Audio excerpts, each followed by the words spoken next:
అసలు చనిపోయే పిల్లల్ని కడుపులో ఎందుకు వేస్తున్నాడు? ఆ పిల్లలే వచ్చి నా కడుపులో ఎందుకు పడుతున్నారు? నా దురదృష్టమా ఏంటి అర్థం కావట్లేదు మేడం. పెళ్ళై 5 years అవుతుంది, మాకు ఇంకా అసలు పిల్లలు లేరు మేడం.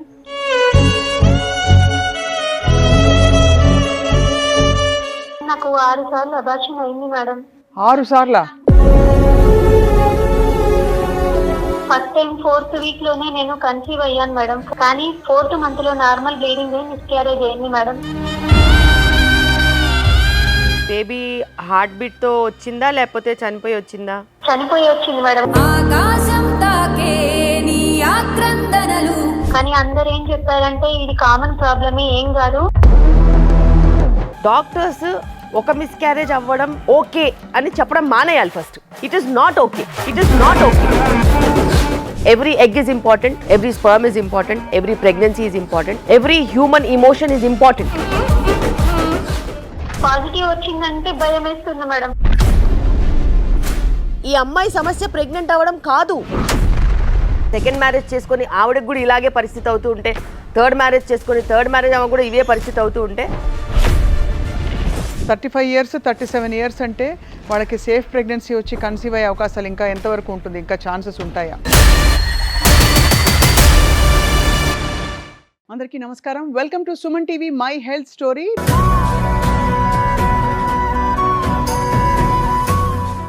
ముప్పై 35 ఏళ్ల అనిత మమ్మల్ని కాంటాక్ట్ అయ్యి నాకు ఒక హెల్త్ స్టోరీ ఉందండి, ఎవరికి చెప్పుకోవాలో తెలియక నేను మదన పడిపోతున్నారని చెప్పి విపరీతంగా బాధపడ్డారు.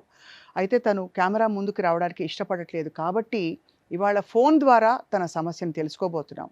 అండ్ ఇక్కడ విశేషం ఏంటంటే తన సమస్యకి చాలా ప్రముఖులైన వైద్యులు, doctor, obstetrician, gynaecologist and fertility expert doctor శిల్పి రెడ్డి గారు ఇవాళ సమాధానం చెప్పబోతున్నారని చెప్పగానే తను చాలా పాజిటివ్గా, చాలా హ్యాపీగా ఫీల్ అయింది. Doctor Shilpi, thank you so much. Honour to have you here ma'am. Thank you. అనితకి మనం ఫోన్ చేయబోతున్నాం. అమ్మా అనిత, గుర్తుపట్టావమ్మా? సుమన్ టీవీ నుంచి కాల్ చేస్తున్నాం. మీకు చెప్పాం కదా ఈ టైం కాల్ చేస్తామని చెప్పి. అవును మేడం, చెప్పారు. డాక్టర్ గారు, డాక్టర్ శిల్పి రెడ్డి గారు ఇక్కడ ఉన్నారమ్మా. దయచేసి మీకు అసలు ఎలా మొదలైంది మీ ప్రాబ్లం అండ్ మీకున్న సమస్య ఏమిటి, ఎంతకాలంగా ఉందో ఒకసారి చెప్పండి అమ్మా. నమస్తే మేడం. నమస్కారం అమ్మా, చెప్పండి మీ ఇబ్బంది ఏంటి?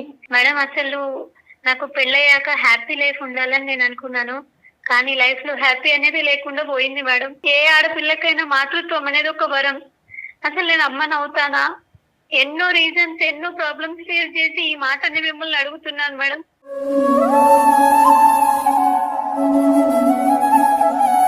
మీరు బాధపడుతున్నారు కానీ అసలు ఏం జరిగింది ఒకసారి చెప్పండి. నా పేరు అనిత, మాది వరంగల్ మేడం. నా హస్బెండ్ పేరు రాజు, వాళ్ళది కరీంనగర్. మాది లవ్ మ్యారేజ్ మేడం. మా పెద్దల్ని అటువైపు ఇటువైపు ఒప్పించి చేసుకునే వరకు మాకు చాలా టైం పట్టింది. అందుకని లేట్ మ్యారేజ్ గా 30 years లో చేసుకున్నాం మేడం. ఇప్పుడు నాకు 35 years, నా హస్బెండ్ కి 37 years మేడం. పెళ్ళై 5 years అవుతుంది, మాకు ఇంకా అసలు పిల్లలు లేరు మేడం.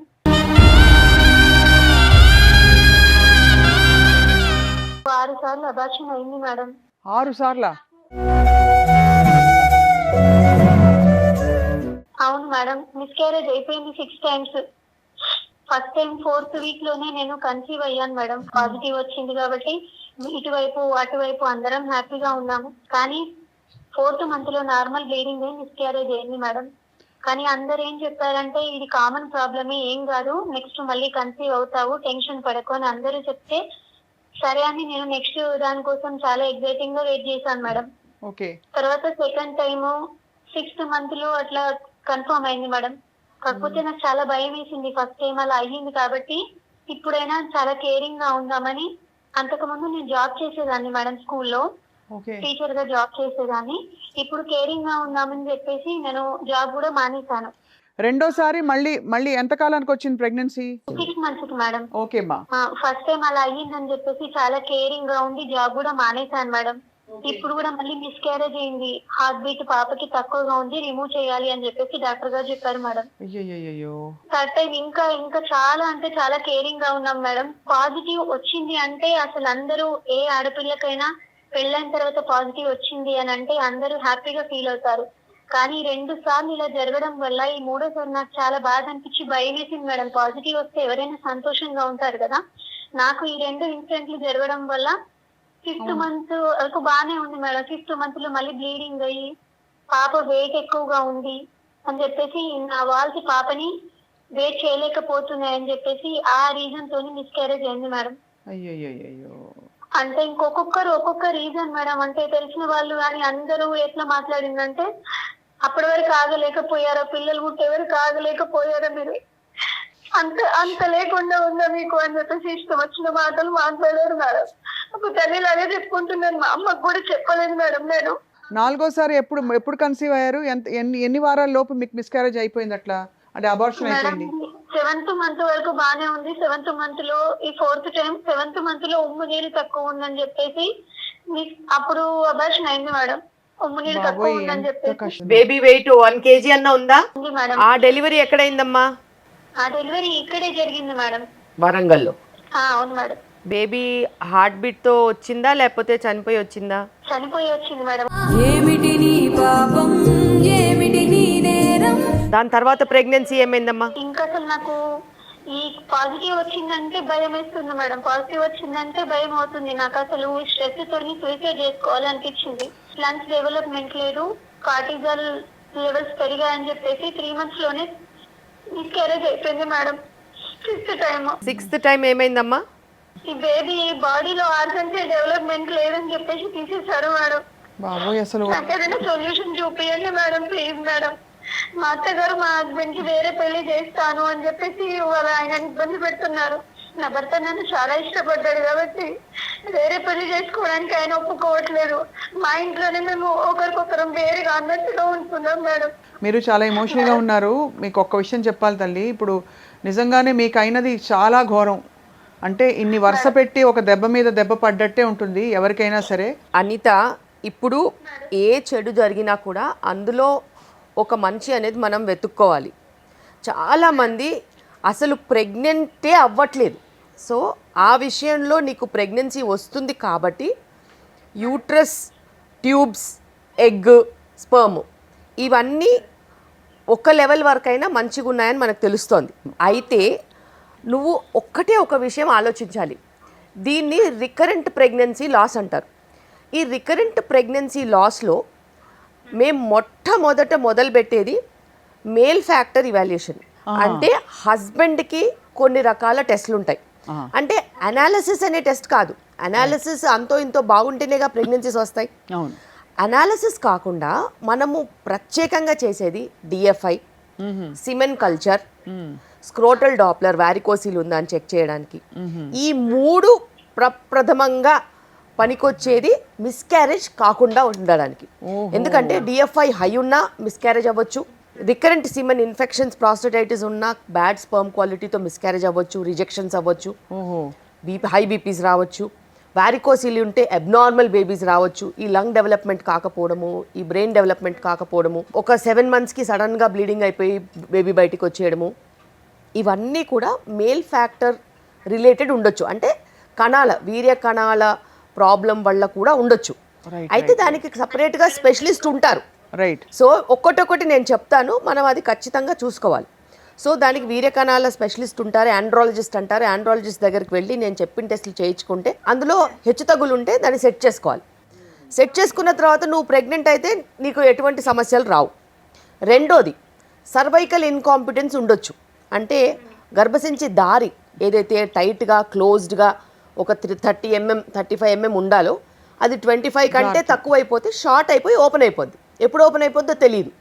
కానీ ఇది ఉంటే మిస్క్యారేజ్ అవుతుంది. కానీ అబ్నార్మల్ బేబీస్ ఎందుకు ఉంటాయి? అదే కదా. సో ఇది మేజర్ రీజన్ కాకపోతుండొచ్చు. కానీ ఒకసారి ప్రెగ్నెన్సీ వచ్చిన తర్వాత 3rd monthకైనా లేకపోతే ప్రెగ్నెన్సీ రాకముందైనా కొన్ని రకాల ప్రొసీజర్స్ ఉంటాయి. సర్క్లాజ్ అంటాం. సర్క్లాజ్ వేసుకోవచ్చు. యూజువల్గా తినకి అబ్నార్మల్ బేబీస్ కూడా వస్తున్నాయి కాబట్టి ప్రెగ్నెన్సీ వచ్చిన 4th monthలో స్టిచ్ వేసుకోవడం బెటర్. రైట్. 3rd month అయిపోగానే స్టిచ్ వేసుకోవాలి, హై స్టిచ్ వేసుకోవాలి. అది ఇలా 7వ నెల బ్లీడింగ్లు, దాని తర్వాత అబార్షన్ అయిపోవడం ఆపేస్తుంది. At least that is taken care. Yes. అది 3వ విషయం ఏంటిదంటే చాలా ఇంపార్టెంట్, మన బాడీలో క్లాట్ ఫార్మేషన్ టెండెన్సీ ఉంటుంది. అది ప్రెగ్నెన్సీలో 2 to 3 times అవుతుంది. ఆ క్లాట్ ఫార్మేషన్ టెండెన్సీలో మదర్ నుంచి బేబీ సైడ్కి క్లాట్ వెళ్ళి బేబీ సైడ్ క్లాట్ ఇరుక్కుపోయి బేబీ హార్ట్ బీట్ ఆగిపోతుంది. అలా ఆగిపోవడం వల్లనే 7th మంత్లో తనకి బ్లీడింగ్ అయిపోయి బేబీ డెడ్ బేబీ బయటకు వచ్చిందని ఉండొచ్చు. బికాస్ 7th మంత్లో డెలివరీ అయితే బేబీ లైవ్గా వస్తుంది. అవును, సర్వైకల్ ఇన్కాంపిటెన్స్ అయితే సర్వైకల్ ఇన్కాంపిటెన్స్ అయితే లైవ్ బేబీ వస్తుంది. అది లైవ్ బేబీ కాదని చెప్తున్నారు. సో మనకి ఈ క్లాట్ ఫార్మేషన్ టెండెన్సీ ఏదైతే రికరెంట్ ప్రెగ్నెన్సీ లాస్కి ఒక ప్యానల్ చేస్తారు.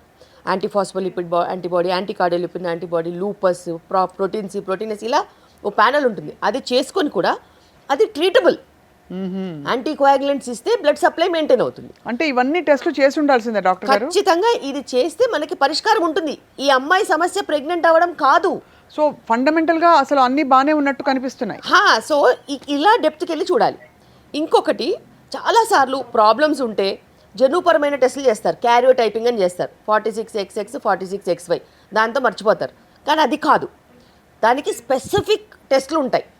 జీన్ ఆండ్రో, జీన్ ఫెమినా అని టెస్టులు ఉంటాయన్నమాట. ఆ టెస్టులు కనుక మనం చేసినట్టు అయితే అసలు ఎట్లాంటి జన్యుపరమైన సమస్యలు ఉన్నాయి, ఈ అమ్మాయికి ఎందుకు మిస్క్యారేజెస్ అవుతున్నాయని తెలుస్తుంది. మీకు కానీ మీ వారికి కానీ ఉన్న టెస్టులు చేశారా తల్లి? చేసాం మేడం. ఆ లోకల్ హాస్పిటల్లోనే మా హస్బెండ్ కి చేయించాము. అన్ని తనకి ప్రాబ్లం ఏం లేదు, అన్ని తనకి నార్మల్ గానే ఉన్నాయి. కానీ నా విషయంలో వచ్చేసి మాత్రం థైరాయిడ్ కొంచెం ఉంది మేడం. ఈ డయాబెటీస్ అనేది నార్మల్ అయింది, ఫస్ట్ వచ్చింది, తర్వాత నార్మల్ అయిపోయింది. ఓకే. దీని గురించి మెడికేషన్ కూడా తీసుకుంటున్నాం మేడం. మెడికేషన్ కూడా తీసుకుంటున్నాం, చాలా జాగ్రత్తగా ఉన్నాము. ఈ ప్రాబ్లమ్ని కరెక్ట్గా విశ్లేషణ అనేది చెయ్యాలి. అయితే చిన్న సెంటర్స్లో ఇంత డీటెయిల్డ్గా టెస్ట్లు అవ్వవు. కరెక్ట్. సో మనం డీటెయిల్డ్ ఇవాల్యుయేషన్ చేయించుకోవాల్సిన అవసరం ఉంది. అదేవిధంగా ఇంత డీటెయిల్డ్ ఇవాల్యుయేషన్ తర్వాత మనము అన్నీ సెట్ చేసిన తర్వాతనే ప్రెగ్నెన్సీకి వెళ్ళాలి. బికాస్ తినకి ప్రెగ్నెన్సీస్ వస్తున్నాయి. సో ఒక 2 to 3 months మనం ఇవాల్యుయేషన్ టెస్ట్లు చేసి, చాలాసార్లు ఫోలిక్ యాసిడ్ కూడా తీసుకోరు, ప్రెగ్నెన్సీ వచ్చేస్తుంది కదా అనుకుంటారు. ఇప్పుడున్న పరిస్థితిలో ఫోలిక్ యాసిడ్ రిసెప్టర్ అబ్నార్మాలిటీస్ కూడా ఉన్నాయి. ఫ్రాట్ అని ప్రాబ్లం తెలుస్తోంది. ఫోలిక్ యాసిడ్లో ఎల్మిథైల్ ఫోలేట్ డెఫిషియన్సీస్ కూడా ఉన్నాయి. అలాగే నార్మల్ ఫోలిక్ యాసిడ్ తీసుకుంటూ ఉంటారు. దానివల్ల ఎల్మిథైల్ ఫోలేట్ ప్రాబ్లమ్స్ ఉన్న వాళ్ళకి నార్మల్ ఫోలిక్ యాసిడ్ అసలు పనిచేయదు. రికరెంట్గా ఎర్లీ ప్రెగ్నెన్సీ లాసెస్ కూడా వస్తూ ఉంటాయి. సో ఇలా కొన్ని రకాల ప్రాబ్లమ్స్ ఉన్నాయి. కానీ ప్రతిసారి ప్రెగ్నెన్సీ వచ్చింది కదా అని సంతోషం పడడం కంటే ప్రెగ్నెన్సీ రాకముందు మనం జాగ్రత్త తీసుకోవాలి, చాలా అవసరం. దాని క్వాలిటీ పెంచుకోవాలి, అండం క్వాలిటీ పెంచాలి, స్పర్మ్ క్వాలిటీ చెక్ చేసుకోవాలి, జన్యుపరమైన రీజన్స్ చెక్ చేసుకోవాలి. ఇదే విధంగా మనకి ఏదైనా అనటమికల్ ప్రాబ్లం, సర్వైకల్ ఇన్కాంపిటెన్స్ లాంటిది ఉంటే మనం దాన్ని ఖచ్చితంగా ట్రీట్మెంట్ తీసుకోవాలి. అలాగే హస్బెండ్ సైడ్ ఉంటే కూడా మీరు చెప్పారు 100% హస్బెండ్ సైడ్ ఇమ్మీడియట్ గానే వెళ్ళుండాల్సింది. అది ఈ పాటికి మనకు సొల్యూషన్ వచ్చేసేది. అండ్ ప్రపంచం ఏముందమ్మా, చాలా మంది చాలా రకాలుగా మాట్లాడతారు, కానీ వాస్తవాలకి మీరు దగ్గరలో ఉండాలి. వాస్తవాలు మీకు తెలిసి ఉండాలి. మాట్లాడుతూ కూడా నేను బాగా డిప్రెషన్ లోకి వెళ్ళిపోతున్నా మేడం. అసలు చనిపోయే పిల్లల్ని కడుపులో ఎందుకు వేస్తున్నాడు, ఆ పిల్లలే వచ్చి నా కడుపులో ఎందుకు పడుతున్నారు, నా దురదృష్టమా ఏంటి అర్థం కావట్లేదు మేడం. ఇది అదృష్టానికి దురదృష్టానికి కాదు. ఎప్పుడైనా కానీ కారణాలు అనేవి మనం తెలుసుకోవాలి. కారణాలు తెలుసుకుంటే నీకు కూడా మంచి పండంటి బిడ్డ పుడుతుంది. మీ ఆయన మీరు ఇద్దరు ఖచ్చితంగా సంతోషంగా ఉంటారు. మీరు మీ భర్త కలిసి కనుక మనం ట్రావెల్ చేసినట్టు అయితే ప్రతి విషయంలోనూ మనకు సొల్యూషన్ వస్తుంది. రైట్. అండ్ ఇప్పుడు ప్రస్తుతం ఒకవేళ నా దగ్గర చాలా మంది పేషెంట్స్ ఉంటారు, అలా సెకండ్ మ్యారేజ్ చేసుకొని ఆవిడకి కూడా ఇలాగే పరిస్థితి అవుతూ ఉంటే, థర్డ్ మ్యారేజ్ చేసుకొని థర్డ్ మ్యారేజ్ ఆమె కూడా ఇవే పరిస్థితి అవుతూ ఉంటే, అప్పుడు కనుక వాళ్ళకి తెలుస్తుంది ప్రాబ్లం మగవాళ్ళలో ఉందని. ఇవన్నీ చాలా డీటెయిల్గా ఇవాల్యుయేషన్ చెయ్యాలి మనము. మీకు ప్రెగ్నెన్సీ వస్తుందనే విషయంలోనే నిజంగా చెప్తున్నాను, అది ఎంతో బెటర్గా ఉంటేనే ప్రెగ్నెన్సీస్ వస్తాయి.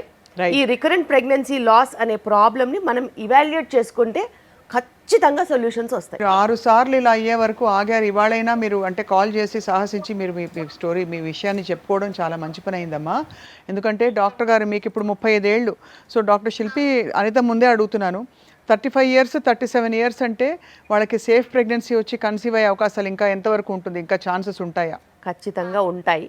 ఎందుకంటే తినకి ప్రెగ్నెన్సీస్ వచ్చాయి కాబట్టి తన ఎగ్స్ ఎక్కువ వేస్ట్ అవ్వలేదు. క్వాలిటీ పరంగా మనం చెక్ చేసుకోవాలి, ఎన్వైర్న్మెంట్ అంటే పెరిగే పరిస్థితుల పరంగా మనం చెక్ చేసుకోవాలి తప్పితే నాకు తెలిసి ఈమెకి ప్రెగ్నెన్సీ వచ్చే అవకాశం ఉంటుంది. కరెక్ట్గా కనుక్కుంటే డెలివరీస్ కూడా మంచిగా అయిపోతాయి, నార్మల్ డెలివరీస్ అవుతాయి. సో మనము ఆందోళన పడకుండా పక్కాగా ఒక స్ట్రాటజీగా ఇలా ఇవాల్యుయేట్ చేసుకుంటే మట్టుకు నీకు ఖచ్చితంగా బిడ్డ పుడుతుందమ్మా. మీ వారికి ప్రాబ్లం అయినా మీకు ఏమైనా ప్రాబ్లమ్స్ ఉన్నా కూడా అన్నిటికీ ట్రీట్మెంట్స్ అవైలబుల్గా ఉన్నాయి అనిత. మీరు కరెక్ట్ డైరెక్షన్లో నడవాలి, కరెక్ట్ డాక్టర్ని ఎంచుకోవడం చాలా అవసరం తల్లి. ఇంకోటి ఏంటంటే మీ వారు ఏమంటున్నారు, మీ ఆయన సపోర్టివ్గా ఉంటున్నారా, ఆయన నుంచి ఏమైనా ఇబ్బంది ఉందా? ఆయన అటు వాళ్ళతో ఏమీ చెప్పలేక నాతో చెప్పలేక తను కూడా స్ట్రెస్ అవుతున్నాడు. నేను తల్లినయ్యి మంచి బిడ్డనిచ్చి నా భర్త కళ్ళలో నేను సంతోషం చూడాలి మేడం. నీ బాధ అర్థమవుతుంది తల్లి. మనకు ఒక స్త్రీత్వానికి కేవలం బిడ్డల్ని కంటేనే స్త్రీ అనే ఒక సమాజంలో అలా ఒక నాటుకుపోయిన మూఢనమ్మకం ఇది. అవును. ఎప్పుడైనా కానీ ఎందుకు ఆలోచించరు? ఈరోజు కుటుంబంగా హస్బెండ్ వైఫ్ మంచిగా ఉన్నప్పుడు ఒక చైల్డ్ వస్తేనే ఖచ్చితంగా మంచిగా ఉంటుందని అది మట్టుకు చాలా తప్పు. ఇప్పుడు చాలామంది పిల్లలు వద్దనుకుంటున్నారు అంటే వాళ్ళు సుఖంగా లేనట్ట, వాళ్ళు కంప్లీట్ కానట్ట. అలా ఎప్పుడూ అనుకోకూడదు. అనిత నీకు ఖచ్చితంగా బిడ్డ పుడుతుంది. ఆ 7వ నెల డెలివరీ అయిన బిడ్డలే బతుకుతారు యాక్చువల్గా, ఓకే. కానీ వేరే ఏదో ప్రాబ్లం వల్ల బేబీ చనిపోయింది కాబట్టి మనం ఆ ప్రాబ్లమ్ని కరెక్ట్ చేసినా కానీ సెట్ అవుతుంది కదా. డెఫినెట్గా నువ్వు ఖచ్చితంగా నమ్మకంతో ఉండు అనిత. ప్రాబ్లం అనేది మనం కనుక్కుని దాన్ని ట్రీట్మెంట్ చేయొచ్చు. తల్లి అనిత, మీరు పడిన వేదన బాధ వర్ణనాతీతం అమ్మా. నిజంగా 6 సార్లు ఇలాగా ప్రతిసారి ఆ హోప్ మీకు రైజ్ అవ్వడం, వెంటనే మీకు ఒక నిరాశ చెందడం, మీరు చాలా కష్టపడిపోయారు. ఇప్పుడు ఇంకా కష్టం వద్దు, మీకు తప్పకుండా సొల్యూషన్ వస్తుంది. డాక్టర్ శిల్పి ఏం చెప్తారు మీరు అనితకి? అనిత, మీ హస్బెండ్ని మీరు తీసుకుని రండి. ఖచ్చితంగా నెక్స్ట్ ప్రెగ్నెన్సీ మనము సక్సెస్ఫుల్గా చేద్దాము. నిన్ను కూడా అమ్మ అని పిలిచే వాళ్ళు ఖచ్చితంగా వస్తారు. తప్పకుండా తీసుకొని వస్తాను మేడం. తప్పకుండా madam. Thank you very much. So much madam. Okay ఒక దేవుళ్ళలాగా నేను మిమ్మల్ని తప్పకుండా చూసుకుంటాను, గుర్తు పెట్టుకుంటాను మేడం. ఇంకా ఓకే అమ్మా. Thank you Anitha. Thank you Anitha. Okay. So doctor Shilpi, మీరు ఫస్టే అంటే ద బేసిక్ థింగ్ ఏంటంటే నువ్వు అసలు కన్సీవ్ అవ్వడమే చాలా మందికి కష్టం అవుతుంది. నువ్వు కన్సీవింగ్ ప్రాబ్లం ఏమీ లేదు నీకు, అదే హాఫ్ ద బ్యాటిల్ వన్ అని ఒక ధైర్యం చెప్పారు.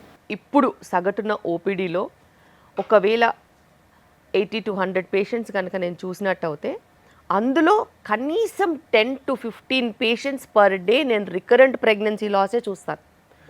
రికరెంట్ ప్రెగ్నెన్సీ లాస్ని ఇవాల్యుయేట్ చేస్తాం. ఆ రికరెంట్ ప్రెగ్నెన్సీ లాస్ని ఇవాల్యుయేట్ చేసి వాళ్ళ జర్నీని డెలివరీ దాకా తీసుకెళ్తాం. So any given point in time ఒక ఛాలెంజింగ్ సిచ్యువేషన్ కింద తీసుకుని, బికాస్ ఇది మల్టీఫ్యాక్టోరియల్ ఉంటుంది. ఎక్స్పెన్సివ్ టెస్ట్లు ఉంటాయి, సర్జికల్ స్కిల్ ఉండాలి, టెక్నికల్గా మెడికేషన్ తీసుకునేలాగా మనం ప్రోత్సహించగలగాలి, కంటిన్యూస్ కేర్ ఉండాలి, హై రిస్క్ ప్రెగ్నెన్సీస్ ఫాలోఅప్ కరెక్ట్గా ఉండాలి, అలాగే కరెక్ట్గా జడ్జి చేసి సేఫ్గా డెలివరీ చేయాలి. ఇది ఒక బాధ్యత కింద కాబట్టి ఒక పెద్ద టీం ఉంటేనే సాధ్యం అవుతుంది కాబట్టి, అండ్ హస్బెండ్ వైఫ్ ఇద్దరిని ఈక్వల్గా ఇవాల్యుయేట్ చేయాలి. చాలాసార్లు నేను చూస్తాను గైనకాలజిస్ట్ దగ్గరికి వెళ్ళి ఓన్లీ వైఫే వెళ్తుంది, అండ్ హస్బెండ్ టెస్టులు రాస్తే మళ్ళీ ప్రెగ్నెన్సీతో టెస్టులు లేకుండా వెళ్ళిపోతారు. అదే. సో 2-3 ప్రెగ్నెన్సీస్ పోయేంత వరకు కనీసం వీళ్ళకి ధైర్యం రాదు మగవాళ్ళకి టెస్టులు చేయడానికి. అంటే ఈ మేల్ చాలా చాలా తెలియదండి. అండ్ డాక్టర్స్ ఒక మిస్క్యారేజ్ అవ్వడం ఓకే అని చెప్పడం మానేయాలి first. It is not okay. ఇప్పుడున్న పరిస్థితుల్లో every egg is important, every sperm is important, every pregnancy is important, every human emotion is important. We don't have the right to traumatise anybody. మనం ఎంత చెప్పినా కూడా వాళ్ళు ఆ ఫాలిక్ యాసిడ్ తీసుకోవడం కానీ, ప్రీ కన్సెప్షన్ కేర్ని సీరియస్గా తీసుకోవడం కానీ వాళ్ళు చేయట్లేదు.